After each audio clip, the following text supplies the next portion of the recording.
नमस्कार, आप देख रहे हैं गृहवाणी और मैं हूं दोस्तों आपके साथ मेघा शंकर। आज हमारा विषय बेहद खास, आस्था से जुड़ा हुआ और हर उस व्यक्ति के लिए महत्वपूर्ण है जो अपने जीवन से परेशानियों को दूर करना चाहता है और सुख समृद्धि की कामना करना चाहता है। हम बात कर रहे हैं ज्येष्ठ मास की एकांत यानी कि संकष्टी चतुर्थी की। एक ऐसा पावन व्रत जो भगवान गणेश को समर्पित है और जिनकी कृपा से जीवन के बड़े से बड़े विघ्न भी दूर हो जाते हैं।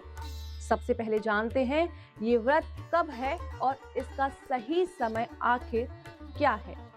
तो दोस्तों, इस एकदंत संकष्टी चतुर्दशी यानी कि 5 मई मंगलवार को पड़ रही है। चतुर्दशी तिथि की शुरुआत 5 मई की सुबह 5:24 से हो जाएगी और ये तिथि 6 मई की सुबह 7:51 तक की रहेगी। यानी कि पूरे दिन व्रत रखकर रात्रि में चंद्र दर्शन के बाद पूजा करने की इस व्रत की पूर्ण विधि मानी जाती है।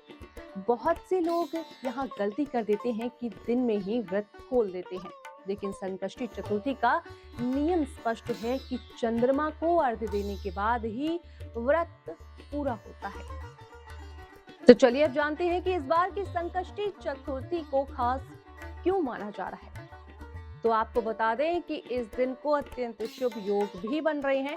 पहला है शिव योग, जो कि पूरे दिन रहेगा। ये योग शिव योग को शांति, स्थिरता, आध्यात्मिक शक्ति का प्रतीक माना जाता है। इस योग में की गई पूजा बहुत जल्द फल देती है। इसके बाद बन रहा है सिद्ध योग, जो कि निर्माण बहुत अच्छा इस समय बन रहा है, जो कार्यों में सफलता दिलाने वाला योग माना जाता है। यानी कि अगर आप किसी नए काम की शुरुआत करना चाहते हैं या किसी रुके हुए काम को आगे बढ़ाना चाहते हैं, तो ये दिन आपके लिए बेहद अनुकूल साबित हो सकता है।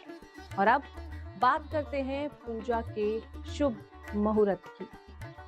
तो दोस्तों, अगर आप दिन के समय पूजा करना चाहते हैं तो अभिजीत मुहूर्त दोपहर 11:51 से 12:45 तक का रहेगा। ये समय बहुत ही शुभ माना जाता है, क्योंकि खासकर भगवान गणेश की आराधना के लिए। लेकिन जैसा हमने आपको बताया कि इस व्रत का मुख्य महत्व रात्रि पूजा में है, जब चंद्रमा के दर्शन करके व्रत खोला जाता है। तो दोस्तों, अब सबसे अहम सवाल ये कि व्रत किन लोगों को जरूर रखना चाहिए। तो दोस्तों, अगर आपके जीवन में बार बार रुकावटें आ रही हैं, काम बनते बनते बिगड़ जाते हैं या बार बार असफलता हाथ लगती है, तो ये व्रत आपके लिए बहुत लाभकारी साबित हो सकता है। तो अगर आपकी आर्थिक स्थिति इस समय ठीक नहीं चल रही है, धन आता है लेकिन टिकता नहीं है, तो भगवान गणेश जी की पूजा आपको स्थिरता देगी। जो लोग नौकरी या व्यापार में तरक्की चाहते हैं, प्रमोशन की उम्मीद कर रहे हैं या नया बिजनेस शुरू करना चाहते हैं, तो उन्हें ये व्रत जरूर करना चाहिए। जिनकी शादी में देरी हो रही है या वैवाहिक जीवन में तनाव चल रहा है, उनके लिए भी ये व्रत शुभ फल देता है। तो दोस्तों, साथ ही साथ छात्रों के लिए यानी कि स्टूडेंट्स के लिए ये व्रत विशेष रूप से महत्वपूर्ण है, क्योंकि भगवान गणेश जी को बुद्धि और ज्ञान का देवता कहा जाता है। तो अगर पढ़ाई में आपका मन नहीं लग रहा है या बार बार रुकावटें आपके घर के बच्चों की पढ़ाई में आ रही है, तो ये व्रत सकारात्मक बदलाव उनके जीवन में ला सकता है। और अब जानते हैं इस दिन क्या करना चाहिए, कैसे करें आखिर सही पूजा। तो दोस्तों, दिन की शुरुआत ब्रह्म मुहूर्त में उठकर करनी होगी। स्नान के बाद साफ और हल्के रंग के कपड़े पहनने होंगे। फिर भगवान गणेश जी के सामने व्रत का संकल्प लेना होगा। पूजा के समय गणेश जी को ध्रुवा अर्पित करनी होगी, यानी कि ये उनकी सबसे प्रिय है। फिर लाल फूल, मोदक, लड्डू अर्पित कर सकते हैं। दीपक जगाना है, अगरबत्ती जगानी है और ओम गण गणपते नमः मंत्र का जप करना है 108 बार। ये व्रत 108 बार काम करेगा और आपके मन को शांति देगा और सकारात्मक ऊर्जा से आपको भर देगा। तो दोस्तों, पूरे दिन व्रत रखना है। आप फलाहार भी कर सकते हैं या निर्जला व्रत भी रख सकते हैं। ये आपकी श्रद्धा क्षमता पर निर्भर करता है। फिर दोस्तों, शाम को चंद्रमा के उदय का इंतजार करना होगा।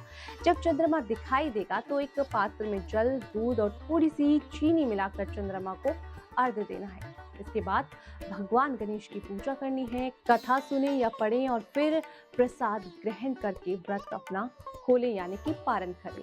और अब बात करते हैं इस व्रत के गहरे महत्व की।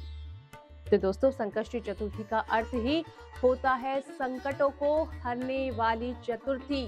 भगवान गणेश को विघ्नहर्ता कहा जाता है, यानी कि जो हर बाधा को दूर कर देता है। ये व्रत हमें सिखाता है कि जीवन में चाहे कितनी भी मुश्किलें आ जाएं, अगर हमारे अंदर धैर्य, विश्वास और सकारात्मक सोच है तो हर समस्या का समाधान मिल सकता है।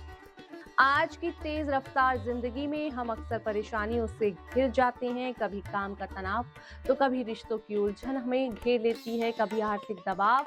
ऐसे में ये व्रत सिर्फ धार्मिक परंपरा नहीं बल्कि एक मानसिक सहारा भी है जो हमें मजबूत बनाता है और आगे बढ़ने की प्रेरणा देता है। तो दोस्तों, अब इसी के साथ आज का अंतिम सुविचार। जब मन में विश्वास और कर्म में सच्चाई होती है तो भगवान भी आपकी राह आसान कर देते हैं। तो दोस्तों, इस एक दंत संकष्टी चतुर्थी पर आप भी सच्चे मन से भगवान गणेश की पूजा करें, अपने जीवन से नकारात्मकता को दूर करें और एक नई सकारात्मकता शुरू करें। इसी शुभकामना के साथ आप देख रहे थे गृहवाणी। मैं हूं दोस्तों आपके साथ मेघा शंकर। मिलेंगे कल एक नई ज्योतिष गणना के साथ। नमस्कार।